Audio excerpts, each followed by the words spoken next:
Welcome to our podcast, Learn Biblical Greek, brought to you by Dr. William Stewart, the co-founder of Teleios.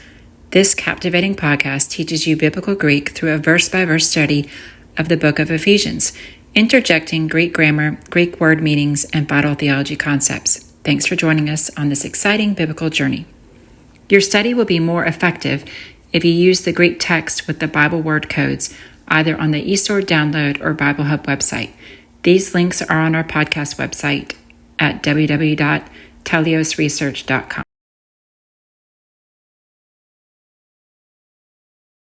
I'm William Stewart, co-founder of Teleios. Welcome back to our podcast on learning biblical Greek.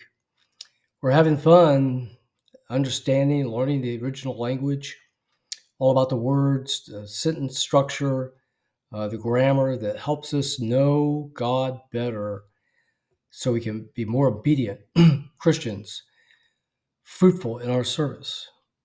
We start verse 11 today. It's a big change from learning about the process of salvation in the prior passage. It's still about salvation, but we take a bit of a tour or detour to get back to an important theological point. So let's go to the text. So in verse 11, Ephesians chapter 2, we start with Dio. Dio is a word meaning basically therefore. It's non-declinable. When you see it, it means that what comes afterwards is based on what came before, talking about salvation. Then the word menonuthete,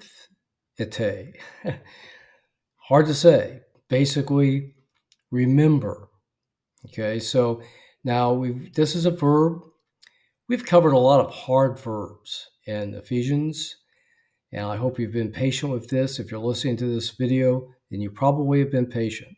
Congratulations. This one, amazingly, is straightforward. So there's no prefix, there's no augment. The menunuf is the root ending in a EU, added the ete. The E is the vowel connector to the specifier ending of the gender and number, te, being the second person plural. All this makes it the present indicative tense.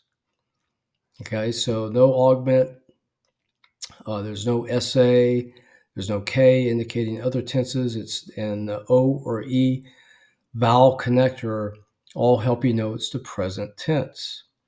OT, that, or because. Here, I think it's that in context. Umis is the nominative second person plural for you, not typically used. Like Spanish, it's used for emphasis. Pote, often used. This word basically means in the past, at one time, non-declinable. Ta ethne, so ta, short word with a T, indicating that it is a article. In this case, is the nominative, plural, neuter, and ethne, of course, is a third declension nominative, plural, neuter as well. So again, they don't match. Tells you it's a third declension. Ethne, an interesting word. It means nations or Gentiles, much like the Hebrew word goy. You have to determine by context which one it is. If you're saying Gentiles, then it can either be sinners or non-Jews. So again, here in context, it'll be non-Jews. He's addressing the non-Jews, which were most of the people in Ephesus. Remember, these Greek and Roman towns really all had some population of Jews, a diaspora, some large, some small. Here it's small. Corinth was big.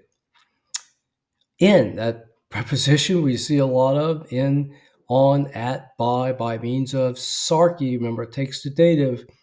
So we're seeing that I ending after a vowel. So the a consonant. Root word ends in a consonant. That tells you it's third declension, as does the I. So there's no contraction to the typical second or first declension endings. OI is the relative pronoun, or I would really say article, coming before the preposition.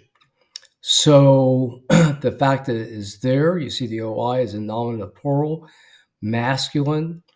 So it's telling you those speaking, probably that preposition, which we'll talk about in a second, or participle, is really has more of a adjectival noun quality than the verb, but usually they're a little mixed, particularly with the adjectives.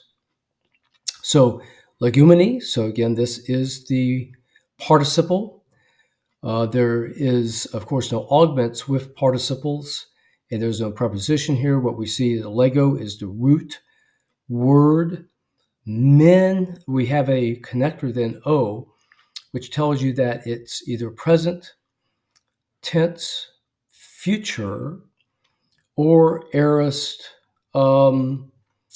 passive, second aorist when you see this. In this case, it is MEN. That MEN tells you it's passive or middle and would not be an aorist passive. That OI ending again matches the article being the plural masculine nominative, e legumeni. So those same. All right. Or those called, I should say. Last word for today, acrobustia. So this is the nominative singular feminine for non-circumcised. So what do we have? Therefore, remember that you, once the Gentiles in the flesh, were called the uncircumcised. Okay, so what he's doing is moving from salvation and coming on to this point about the Gentiles based on the fact that they are now saved.